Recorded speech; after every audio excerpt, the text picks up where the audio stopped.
مقصد آ گیا ہے تو آپ کو اس پہ کیا چاہیے؟ ایک پلان چاہیے. آپ نے اس پہ پلان کرنا ہے. جیسے رات سردی ہے نا, تو رات سردی کا پلان یہ ہوتا ہے کہ جناب آپ گرم رہیں, اور یہ آبجیکٹو ہے کہ آپ گرم رہیں. پلان یہ ہے کہ آپ کو رضائی کی ضرورت ہے. اگر آپ وہاں پہ لیٹے یہ کہیں رضائی جی آ جائیں تو آپ گرم کبھی بھی نہیں ہوں گے. تو آپ کو پلان کی ضرورت ہے. پلان کے بعد جو تیسری چیز کی ضرورت ہے وہ یہ ضرورت ہے, آپ کو ایکشن کی ضرورت ہے. آپ نے مقصد بنا لیا, آپ نے پلان بنا لیا, اور آپ نے ایکشن کرنا ہے.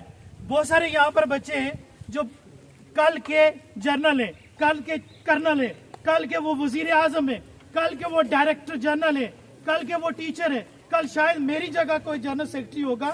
تو آپ کو ان 3 چیزوں سے گزرنا پڑے گا. بیٹا جب تک آپ ان 3 چیزوں پہ عمل درآمد نہیں کریں گے آپ کامیاب نہیں ہوں گے.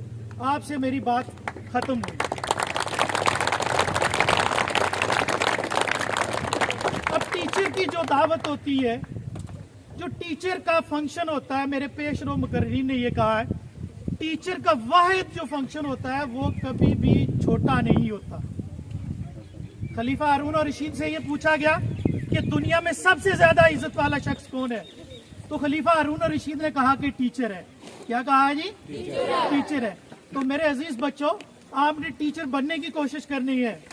ٹیچر وہ واحد شخصیت ہوتی ہے جو ان فیئر مینز یوز نہیں کرتا, جو رشوت نہیں لیتا. ٹیچر کی ہاتھ میں جو قلم ہے اس کے اندر بڑی طاقت ہے, لیکن یہ وہ واحد قلم ہے. میں اپنی کلاس میں یہ کہتا ہوں کہ بیٹا یہ جو میرے پاس قلم ہے یہ کسی پٹواری کی قلم نہیں ہے, یہ کسی پولیس والے کی قلم نہیں ہے, یہ ٹیچر کی قلم ہے. اور آپ کو اپنے ایک ٹیچر کا ایک لفظ آپ کو کہہ کر آپ سے اجازت چاہوں گا. میرے ایک ٹیچر تھے انگلینڈ میں, وہ جب بھی کلاس میں آتے تو وہ کہتے listen girls and boys, people are teacher by chance, کہ جو لوگ ہیں وہ اپنی چانس سے ٹیچر ہے, but Mr Smith is teacher by his choice. بیٹا جب بھی آپ نے جو بھی بننا ہے اپنی چوائس سے بننا ہے. اگر آپ اپنی چوائس سے نہیں بنیں گے تو آپ کامیاب نہیں ہوں گے.